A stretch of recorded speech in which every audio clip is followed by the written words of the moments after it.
예레미야 2장 14절부터 19절 말씀 보겠습니다. 이스라엘이 종이냐 씨종이냐 어찌하여 포로가 되었느냐. 어린 사자들이 그를 향하여 부르짖으며 소리를 질러 그의 땅을 황폐하게 하였으며 그의 성읍들은 불타서 주민이 없게 되었으며 놉과 다바네스의 자손도 내 종소리를 상하였으니 네 하나님 여호와가 너를 길로 인도할 때에 네가 그를 떠남으로 이를 자취함이 아니냐. 네가 시홀의 물을 마시려고 애굽으로 가는 길에 있으면 어찌 됨이며 또 네가 그 강물을 마시려고 아스루로 가는 길에 있으면 어찌 됨이냐. 네 악이 너를 징계하겠고 네 반역이 너를 책망할 것이라. 그런즉 네 하나님 여호와를 버림과 네 속에 나를 경외함이 없는 것이 악이요 고통인 줄 알라. 주 만군의 여호와의 말씀이니라. 아멘. 언젠가도 말씀을 들었었는데요. 일산에 있을 때였습니다. 눈으로 볼 수는 없었는데 아마도 천사들이 천국에서 먹는 과일을 가지고 왔던 것 같습니다. 과일 향과 잎사귀 향이 얼마나 싱그럽고 향기로운지 그 향기로움에 흠뻑 빠진 적이 있었습니다. 우리가 가끔은 입맛이 없을 때도 있는데 천국에서는 그럴 일이 없겠다는 것을 그날 알았습니다. 냄새부터 감동이고 먹고 싶은 마음이 정말 얼마나 강하게 들었는지 모릅니다. 그런 맛있는 음식들을 천국에서는 돈을 주고 사야 되는 것이 아니라 하나님이 우리의 아버지로서 얼마든지 공급해 주실 거니까 누구든지 마음껏 먹을 수가 있습니다. 하나님이 다스리시는 하나님의 나라는 아름다운 곳이고 행복한 곳입니다. 그런데 요한일서 5장에 있는 말씀을 보면 또 아는 것은 우리는 하나님께 속하고 온 세상은 악한 자 안에 처한 것이며, 하나님께 소속을 둔 사람이 있고 그렇지 못한 온 세상 사람들은 악한 자 안에 처해 있다. 하나님께 속하지 않은 사람들을 억압 통치하는 자를 예수님은 세상 임금이라고 표현을 했는데, 이 세상 임금이 바로 앞에서 말씀하신 악한 자입니다. 세상 임금을 요한계시록에서는 어떻게 표현을 했느냐 하면 큰 용이라고도 하고 옛 뱀이라고도 하고 마귀라고도 하고 사탄이라고도 하는데, 그가 하는 일은 온 천하를 꿰는 자다, 이렇게 표현을 하고 있습니다. 그런데 왜 옛 뱀인가 생각해 봤더니, 옛날에 뱀이 아담과 하와에게 거짓말을 해서 하나님을 의심하게 만들고 하나님의 말씀을 듣지 않도록 유혹해 가지고 넘어뜨리는 일을 했었습니다. 그래서 옛날 뱀이 그렇게 했다, 그래서 옛뱀이라고도 표현을 합니다. 하나님은 애초에 말씀하실 때 아담과 하와에게 뭐라고 말씀하셨느냐 하면, 동산 각종 나무의 열매를 네가 임의로 먹을 수 있다. 그런데 단 한 가지, 선악을 알게 하는 나무 열매는 먹지 말아라. 네가 먹으면 죽는다. 하나님의 명령을 따르는 동안은 네가 나와 함께 살 수 있고 그래서 네가 살게 되겠지만, 혹시라도 네가 다른 말을 듣고 속아가지고 하나님의 명령을 따르지 않는 결정을 하게 된다면 너희는 나를 떠나게 되어서 죽게 된다, 이런 말씀을 하신 겁니다. 영원히 계시는 하나님과 함께 있으면 영원히 살고 하나님과 헤어지면 죽음에 이르게 된다는 말씀을 이렇게 표현한 겁니다. 사탄은 거짓말로 사람을 속여서 자기 말을 듣게 하고 반대로 하나님 말씀에는 불순종하도록 유혹을 했습니다. 마귀가 하는 일은 그때나 지금이나 똑같습니다. 지금도 사람들에게 하나님께 불순종하도록 유혹하고 생각을 집어넣어주고 그렇게 일을 하고 있습니다. 그런데 사람이 어느 쪽을 선택하느냐에 따라서 자기가 순종하는 그 대상의 종이 되기 때문에 아담과 하와가 하나님께 불순종하고 하나님께 불순종하라고 하는 사탄의 말을 들었기 때문에 사탄의 말에 순종한 것이 됐고 그 바람에 하나님의 종이 아니라 사탄의 종이 되고 말았습니다. 우리가 순종하는 대상이 바로 우리의 주인이 됩니다. 우리의 진짜 주인은 우리를 하나님의 형상대로 창조하신 하나님이 우리의 주인입니다. 그러나 우리가 하나님께 순종할 때 하나님의 종이지 하나님께 불순종하는 순간에 우리는 하나님의 종 되는 것을 포기하는 것이 됩니다. 대신에 하나님께 불순종해 하고 속삭이는 마귀의 종이 되고 마는 거죠. 사탄의 종이 되고 죄의 종이 되고 그 결과는 사망에 이르는 참담한 길이 앞에 놓여 있습니다. 하나님이 어느 날 아브라함이라는 사람을 찾아오셨습니다. 하나님은 나중에 아브라함이라는 이름을 아브라함으로 바꾸어 주셨는데 하나님은 아브라함과 함께 살기를 원하셨고 아브라함의 자손들과도 함께 살기를 원하셨습니다. 그리고 그 자손을 그리고 아브라함을 복주기를 원하셨습니다. 아브라함은 오랫동안 살면서 이삭은 아들이죠. 야곱은 손자. 그렇게 3대가 함께 사는 시절도 있었습니다. 하나님이 아브라함이라는 이름을 아브라함으로 바꾸어 주신 것처럼 야곱의 이름을 이스라엘로 바꾸어 주셨잖아요. 아브라함의 손자 야곱의 이름을 이스라엘로 바꾸어 주셨는데 그래서 그때부터 너는 야곱이라 부르지 말고 이스라엘이라고 해라. 너의 이름을 묻거든 너의 이름을 말할 때는 이스라엘입니다. 이렇게 말을 해라. 성경에는 이스라엘 자손이라는 표현이 많이 나옵니다. 그런데 이스라엘 자손 하면 그냥 처음 듣는 사람은 낯설 수도 있는데 사실은 야곱이라는 이름을 이스라엘로 바꾸어 주신 거니까 쉽게 말하면 이스라엘 자손이라는 표현은 야곱의 자손이라는 뜻입니다. 이스라엘이란 나라 이름도 역시 야곱의 후손들로 구성된 나라를 이스라엘이라고 부르는 겁니다. 하나님은 아브라함의 자손, 야곱의 자손, 이스라엘 자손, 나아가서 온 세상 사람들을 함께 살기를 원하셨고 복주기를 원하셨습니다.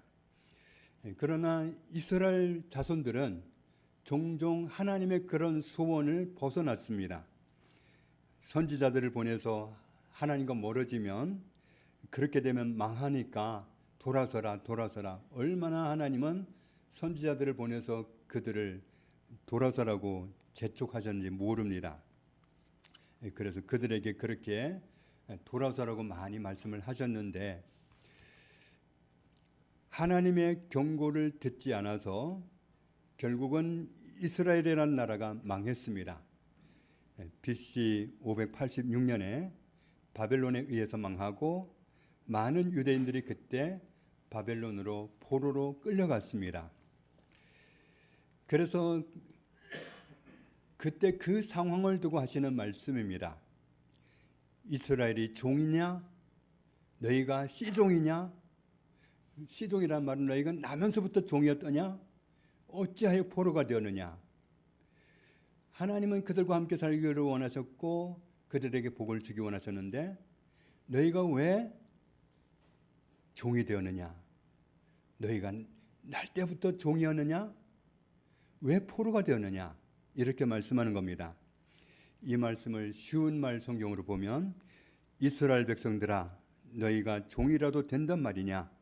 태어나면서부터 종된 씨종이라도 된단 말이냐?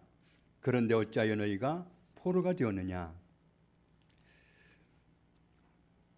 어린 사자들이 그를 향하여 부르짖으며 소리를 질러 그의 땅을 황폐하게 하였으며 그의 성읍들은 불타서 주민이 없게 되었으며, 이 말씀은 단순하게 보면 좀 이해가 어려운데 쉬운 말 성경을 보면 내 원수들이 젊은 사자처럼 으르렁거리며 내게 달려들었다.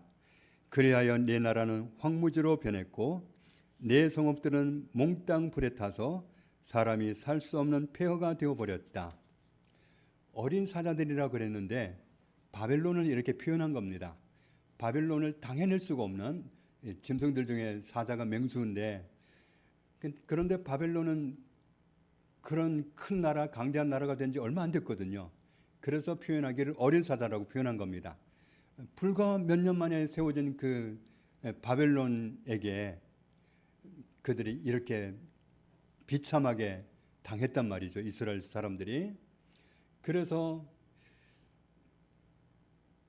바벨론 사람들이 이스라엘 사람들에게 쳐들어와 가지고 부르짖고 소리를 지르고 그 땅을 황폐하게 만들고 그 성읍을 불태우고, 그래서 주민 다 잡아가 버리고, 그래서 그 땅은 황폐한 땅이 되어버렸단 말이죠.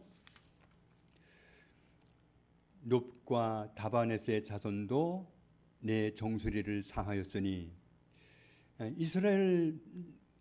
이스라엘이라는 나라는 좀 힘이 필요하다 그러면 종종 애굽을 생각했습니다. 애굽이 잘 나가고 강대한 나라였기 때문에 종종 거기 가서 군대를 빌리고 말을 빌리고, 그래서 애굽을 의지해서 좀 살아보려고 그런 기대를 많이 했습니다. 쉬운 말 성경으로 보면 욥과 다바네스에서 온 이집트 사람들도 몰려와서 내 머리를 빡빡 밀어 내게 큰 수치를 안겨주었다. 너희가 첫날 애굽을 그렇게 의지하고 애굽을 등에 업고 잘 살아보려고 했지 않느냐. 그런데 당하게만 했지 않느냐. 애굽 사람들도 결국은 와서 내 머리를 밀어버리고 너희를 해치지 않았느냐. 그래도 정신 못 차리겠냐 이거죠. 그러면 하나님이 복을 주고 싶어 하셨던 아브라함의 자손 이스라엘 백성들은 왜 엉뚱하게 이런 어려움을 겪고 있느냐. 같이 읽습니다. 네 하나님 여호와가 너를 길로 인도할 때에 네가 그를 떠남으로 이를 자취함이 아니냐. 하나님은 그들을 계속 인도하기를 원하셨어요. 하나님이 주시는 복을 누리면서 평안하면서 화평하면서 부족함이 없는 그런 만족감 있는 삶을 살도록 이끌기를 원하셨어요.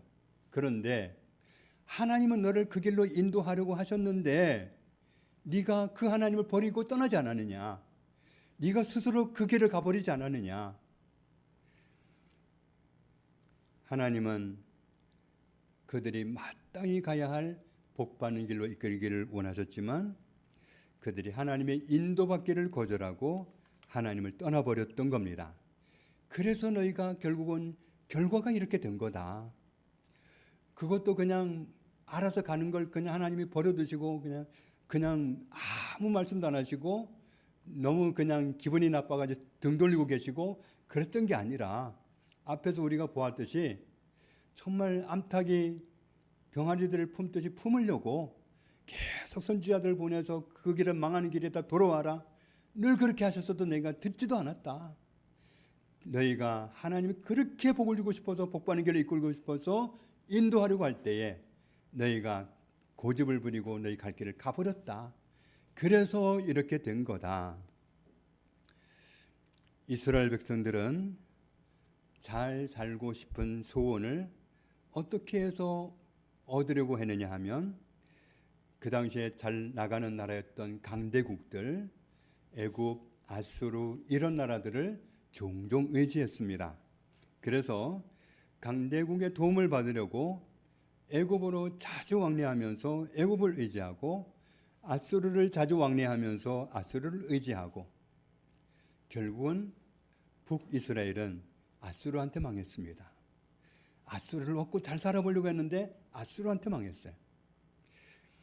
강대국이든 이웃 나라든 좋은 관계를 맺는 건 좋은 일이지만 문제는 근본적으로 나에게 도움이 될 수 없는데 도움으로 여기고 거기에 무릎을 꿇고 거기에 기대는 겁니다. 그런 일들은 하나님 보시기에는 말도 안 되는 겁니다. 하나님은 말씀합니다. 귀인들을 의지하지 말며 도울 힘이 없는 인생도 의지하지 말지니 그의 호흡이 끊어지면 흙으로 돌아가서 그날에 그의 생각이 소멸하리로다. 야곱의 하나님을 자기의 도움으로 삼으며 여호와 자기 하나님에게 자기의 소망을 두는 자는 복이 있도다. 하나님은 우리가 어떤 형상도 만들어 놓고 거기에 절하거나 그걸 신이라고 하면서 의지하거나 그런 것을 원하지 않습니다. 왜냐하면 그것들은 다 가짜이기 때문입니다. 그런 것들은 결코 도움을 줄 수 없습니다.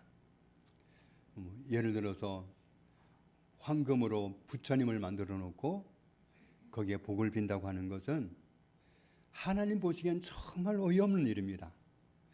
복을 주시는 분은 살아계신 하나님께 할 일이지 그 금부치가 무슨 복을 줄 수 있다고 거기에 엎드려 가지고 살살 빌고 몇천 번을 절하고 그러냐 말이죠. 하나님은 그래서 어떤 형상도 만들어 놓고 섬기지 말아라. 하나님의 형상도 만들지 말아라. 그래서 내가 내 형상을 안 보여주는 거다. 이스라엘 자손들도 하나님의 형상을 뵙지를 못했습니다. 모세도 하나님의 얼굴을 뵙지 못했습니다.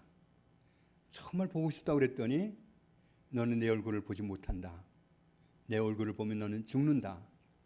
그래서 하나님이 모세를 하나님의 손으로 이렇게 눌러놓고 내가 내 뒷모습만 보여주겠다.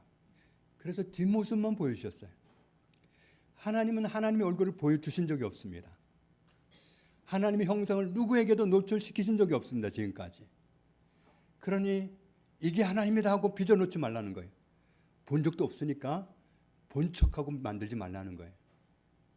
형상을 만들어 놓고 거기에 절하고 거기에 기대고 의지하는 것은 하나님 보시기에 아주 허망한 일입니다. 그들의 우상들은 은과 금이요 사람이 손으로 만든 것이라. 입이 있어도 말하지 못하며 눈이 있어도 보지 못하며 귀가 있어도 듣지 못하며 코가 있어도 냄새 맡지 못하며 손이 있어도 만지지도 못하며 발이 있어도 걷지 못하며 목구멍이 있어도 작은 소리조차 내지 못하느니라. 우상들을 만드는 자들과 그것을 의지하는 자들이 다 그와 같으리로다. 그렇기 때문에 이스라엘아 여호와를 의지하라. 그는 너희의 도움이시요 너희의 방패시로다. 아론의 집이여 여호와를 의지하라. 그는 너희의 도움이시요 너희의 방패시로다. 같이 읽습니다. 여호와를 경외하는 자들아 너희는 여호와를 의지하여라. 그는 너희의 도움이시요 너희의 방패시로다. 하나님 말고는 우리를 진정으로 도와줄 자가 없습니다. 그러면 하나님 외에 다른 어떤 것에도 마음을 두거나 의지하거나 그럴 필요가 없습니다. 권세 잡은 사람 앞에 가서도 정말 나의 미래를 위해서 살살거릴 필요도 없고 정말 하나님만 의지하고 살 때 우리가 하나님이 주시는 복으로 살아갈 수 있습니다. 그래서 하나님과 멀어진 사람들에게 이렇게 말씀하십니다. 이스라엘아 네 하나님 여호와께로 돌아오라. 네가 불의함으로 말미암아 엎드러졌느니라. 너는 말씀을 가지고 여호와께로 돌아와서 아뢰기를 모든 불의를 제거하시고 선한 바를 받으소서. 우리가 수송아지를 대신하여 입술의 열매를 주께 드리리이다. 우리가 아수르의 구원을 의지하지 아니하며 말을 타지 아니하며 다시는 우리의 손으로 만든 것을 향하여 너희는 우리의 신이라 하지 아니하오리니 이는 고아가 주로 말미암아 긍휼을 얻음이니이다 할지니라. 고아의 아버지라고 일컫는 분이 계시는데 그분은 전쟁 시대에 고아들을 보면서 하나님이 부어주신 마음 때문에 긍휼한 마음을 정말 어찌할 수가 없었습니다. 그래서 고아들을 길렀는데 그분이 고아들을 기르면서 재산이 있어가지고 고아를 기른 게 아니었잖아요. 그분은 목사님이었는데 고아들을 돌보다가 종종 그 많은 고아들은 날마다 늘어가는데 먹을 양식이 종종 떨어졌습니다. 어느 날은 하나님께 좀 보장을 받고 싶어가지고 하나님이 고아들을 위해서 약속하신 말씀이 있을까? 그러면서 성경에서 고아에 관한 말씀을 찾기 시작했습니다. 요즘은 성경 그 구절 찾는 것도 쉽습니다. 그렇지만 옛날에는 어디 그럴 수가 있나요? 성경 한 장 한 장을 넘기면서 고아란 말을 찾았겠죠. 그러다가 하나님은 고아의 아버지라는 말씀을 찾고 무릎을 쳤던 겁니다. 그러면서 하나님이 고아의 아버지면 됐다. 그럼 내가 이 고아들 때문에 내가 근심 걱정할 필요가 없다. 아버지가 책임질 일이지 내가 뭐. 그러면서 안도감을 느꼈어요. 실제로 그 이후로 이스라엘 백성들은 그분은 고아들을 돌볼 때 정말 양식이 없는데 식사가 앞에 있는 것처럼 식사 기도를 하는 거예요. 자기는 어떻게 할 줄도 몰라요. 식사 시간이니까 우리 식사 기도하자 하고 기도하는데 양식은 준비된 게 하나도 없어요. 기도 끝났는데 갑자기 밖에서 부른 소리가 나는 거예요. 트럭이 뭔가를 음식을 싣고 가다가 그 언덕인데 차 고장이 나가지고 못 가니까 이거 빨리 좀 내려가지고 해결해 달라고. 그럼 그날 양식이 해결되고 그런 일이 한두 번이 아니고 그렇게 하나님이 고아에게 은혜 베푸시는 것을 그분은 정말 평생 체험하면서 하나님께 헌신했던 분입니다. 그런 약속들의 말씀을 기억하면서 표현하는 말씀이죠. 고아가 주로 말미암아 긍휼을 얻음이니이다. 고아는 형편으로 봐서는 죽어야죠. 고아가 어떻게 이 세상을 살아갈 수 있겠어요? 그런데 하나님이 긍휼을 베푸셔서 고아들이 살아가는 걸 본 거죠. 그러니까 아수르도 애굽도 의지할 대상이 아니고 하나님 의지할 대상이라는 것을 하나님 앞에 와서 이렇게 고백하라는 겁니다. 하나님이 복주시기로 작정하신 아브라함의 자손, 야곱의 자손인 이스라엘 백성들이 왜 바벨론으로 잡혀가서 고통 가운데 있는가? 네 악이 너를 징계하겠고 네 반역이 너를 책망할 것이라. 그런즉 네 하나님 여호와를 버림과 네 하나님 여호와를 버려버림과 네 속에 나를 경외함이 없는 것이 악이요 고통인 줄 알라. 주 만군의 여호와의 말씀이니라. 하나님으로부터 복을 받게 하신다는 약속을 받은 아브라함의 자손이지만 그 약속을 주신 하나님을 버려버렸기 때문에 고통에 처하게 되었다는 겁니다. 사람은 하나님과 함께 살아야 은혜를 잊고 살 수 있습니다. 하나님과 멀어지거나 하나님을 떠나거나 그러면 고통의 함정에 빠지게 됩니다. 그래서 말씀하시죠. 너희는 귀를 기울이고 내게로 나와 들으라. 그리하면 너희의 영혼이 살리라. 내가 너희를 위하여 영원한 언약을 맺으리니 곧 다윗에게 허락한 확실한 은혜이니라. 아모스를 통해서도 말씀합니다. 여호와께서 이스라엘 족속에게 이와 같이 말씀하시기를 너희는 나를 찾으라. 그리하면 살리라. 살기 위해서 베델을 찾지 말며 살겠다고 길갈로 들어가지 말며 브엘세바로도 나아가지 말라. 길갈은 반드시 사로잡히겠고 베델은 비참하게 될 것임이라 하셨나니 너희는 여호와를 찾으라. 그리하면 살리라. 그렇지 않으면 그가 불같이 요셉의 집에 임하여 멸하시리니 베델에서 그 불들을 끌 자가 없으리라. 하나님의 은혜 아래 하나님의 그늘 아래 거하는 사람이 약속하신 언약을 누리고 삽니다. 하나님을 버리면 하나님의 언약이 나와 아무 상관이 없어집니다. 그래서 이렇게 또 말씀하십니다. 도움을 구하러 애굽으로 내려가는 자들은 화있을진저 그들은 말을 의지하며 병거의 많음과 마병의 심히 강함을 의지하고 반대로 이스라엘의 거룩하신 일을 앙모하지 아니하며 여호와를 구하지 아니하나니 여호와께서도 지혜로우신즉 재앙을 내리실 것이라. 그의 말씀들을 변하게 하지 아니하시고 일어나사 악행하는 자들의 집을 치시며 행악을 돕는 자들을 치시리니. 같이 읽습니다. 애굽은 사람이요 신이 아니며 그들의 말들은 육체요 영이 아니라 여호와께서 그의 손을 펴시면 돕는 자도 넘어지며 도움을 받는 자도 엎드러져서 다 함께 멸망하리라. 아멘. 우리는 하나님을 의지하여 살 수 있습니다. 하나님과 멀어지면 아무리 좋아 보이는 것도 정말 시대마다 뭔가 반짝하는 것들이 있어가지고 그런 걸 부여잡으면 살 것 같은데 아니라는 거예요. 하나님을 붙잡아야 살지, 우리를 지으신 하나님 우리를 살게 하실 때 우리가 사는 거지 다른 게 우리의 도움이 되지 않는다는 겁니다. 우리를 창조하신 하나님 외에는 진정한 도움이 이 세상에 없습니다. 우리를 창조하셨을 뿐만 아니라 우리를 사랑하시는 하나님과 멀어질 때 우리는 고통에 빠지게 됩니다. 하나님을 버리고서 다른 것을 찾는 것이 바로 우리에게 고통을 주는 원인이 되는 겁니다.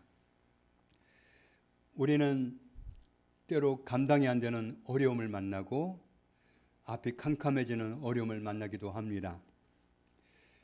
이스라엘 백성이 광야에서 40년을 살았는데 광야에서 이스라엘 민족이 몇 사람이 아니라 이스라엘 민족이 광야에서 40년을 살았다는 건 세상에 있을 수가 없는 일입니다.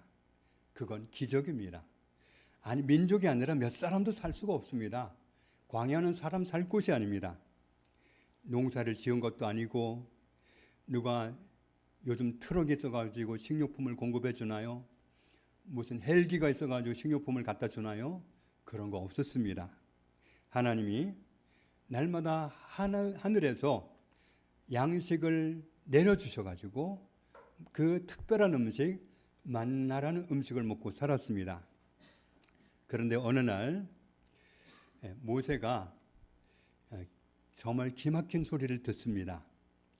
사람들의 울음소리였습니다. 왜 우는가 봤더니 고기를 못 먹어서 죽겠다는 거예요. 지금 고기를 못 먹어가지고 영양실조 걸리고 뭐 비실비실하고 뭐 아파서 드러눕고 이런 게 있는 게 아닌데 그들은 하나님과 함께 하시고 있기 때문에 최상의 컨디션을 유지하고 있는데 애굽에서 가지고 온 옷이 몇 벌 있어가지고 철마다 갈아입고 그런 상황이 아닌데도 신발도 헤어지지 않고 옷도 헤어지지 않고 특별한 은혜를 누리고 살아가고 있는데 고기 못 먹어서 죽겠다는 거예요. 그러면서 어른들이 울고 있는 거예요. 지도자들이. 정말 기가 막힌 소리를 들은 겁니다. 그래서 모세가 하나님 앞에 저는 정말 감당 못하겠습니다. 이런 사람들을 어떻게 감당합니까? 이 생각 없는 사람들, 이 믿음 없는 사람들을 어떻게 감당합니까? 제가 무슨 죄가 있어가지고 이 골치 아픈 사람들을 가나안 땅으로 데려가라 하십니까? 못하겠습니다 이거죠. 하나님이 고기를 주시겠다고 약속을 하셨습니다. 고기를 주시는데 하루 이틀 주시는 게 아니라 아주 다음에는 고기 얘기도 못 꺼내게 아주 고기 하면 냄새도 맡기 싫을 정도로 지긋지긋하게 먹을 수 있도록 한 달 동안 고기를 주겠다고 말씀을 하셨습니다. 이 말씀을 듣고 모세가 좋아한 게 아니라 모세는 이 말씀 때문에도 걱정이 됐어요. 이스라엘 백성들 숫자가 얼마냐 하면 60만 명입니다. 60만 명은 성인 남자들이에요. 여성들 숫자 안 들어갔고 어린아기들 숫자에 안 들어갔습니다. 그러면 그 숫자는 어마어마한 거예요. 이 많은 숫자, 이 많은 사람들에게 한 달 동안이나 고기를 주신다고 하니까 그런 일을 어떻게 하시겠냐 이거예요. 이 많은 사람들을 어떻게 그렇게 하시려고 하나님은 이 하나님의 말씀을 전하라고 했거든요. 그랬더니 아니 하나님 어떻게 하시려고요? 숫자가 도대체 몇 명인데 어떻게 하시려고요? 걱정이 됐습니다. 그래서 하나님이 하신 말씀이 이렇습니다. 같이 읽겠습니다. 여호와께서 모세에게 이르실 때 여호와의 손이 짧으냐 네가 이제 내 말이 내게 응하는 여부를 보리라. 이스라엘 백성들도 보았고 모세도 분명히 보았습니다. 이스라엘 백성들은 한 달 동안 지긋지긋하게 고기를 먹었습니다. 이제는 고기가 싫을 만큼 갔겠지요. 정말 고기 때문에 원망하다가 앞으로는 고기 보기도 싫은 그런 정도로 먹었습니다. 하나님은 언제나 우리를 확실하게 도와줄 수 있습니다. 그렇기 때문에 도움이 필요한데 이럴 때는 어떻게 살아가야 할지 이런 상황이 닥칠 때마다 그의 성호를 자랑하라. 여호와를 구하는 자마다 마음이 즐거울지로다. 같이 읽습니다. 여호와와 그의 능력을 구할지어다. 항상 그의 얼굴을 찾을지어다. 얼굴을 찾으면 얼굴 대놓고 얼굴 맞닥뜨려 놓고 대화해야 됩니다. 이건 사람과 사람은 할 수 없는 일입니다. 30이 된 건장한 자녀가 이마에다 머리를 대면서 내가 이런 상황인데 좀 도와달라고 그러면 매번 그렇게 하면 날마다 그러면 어떻게 살아요? 우리는 못할 일입니다. 그런데 하나님은 날마다 그러라는 거예요. 이마 대놓고 얘기하라는 거예요. 내가 도와주겠다는 거예요. 그걸 원하시는 거예요. 안 와서 문제지 날마다 맞대놓고 얼굴 마주하고 얘기하자는 거예요. 항상 하나님 얼굴 구하라. 얼굴 대놓고 얘기하자. 내가 도와줄게. 이 말씀을 하고 있는 겁니다. 하나님을 멀리하는 것, 하나님을 버리는 것, 하나님을 경외하지 않는 것, 하나님을 의지하지 않는 것, 그것이 우리에게 고통을 가져다 줍니다. 하나님만 의지하고 하나님만 찾으면서 하나님의 도우심으로 살아가는 저와 여러분 되시기를 주님의 이름으로 축복합니다. 하나님 아버지 감사합니다. 하나님만 우리를 도우실 수 있습니다. 하나님 외에 어떤 것도 진정으로 우리를 도와줄 수 없습니다. 하나님은 귀찮다고도 안 하시고 도와주십니다. 늘 얼굴 맞대고 도와달라고 하면 기뻐하시는 분이 하나님이십니다. 우리가 어려운 환경, 어려운 세상을 살면서 도움이 필요한데 항상 진정으로 도와주실 분 하나님 앞에 있기 원합니다. 하나님 얼굴을 항상 구하고 하나님을 의지하고 살아가는 저희들이 되기 원합니다. 혹시라도 하는 기대를 가지고 하나님을 등지고 다른 데에서 도움을 찾으면 다른 것을 의지하면 이스라엘 자손들이 망했던 것처럼 우리도 함정에 빠지겠사오니 고통 가운데 빠지겠사오니 그런 길로 잘못된 길로 가지 아니하고 하나님의 은혜를 입는 길, 하나님을 의지하는 길, 하나님을 찾는 길, 하나님을 바라보는 길, 항상 그런 삶을 살아갈 수 있도록 저희들을 그렇게 살아가도록 도와주옵소서. 예수님의 이름으로 기도합니다. 아멘.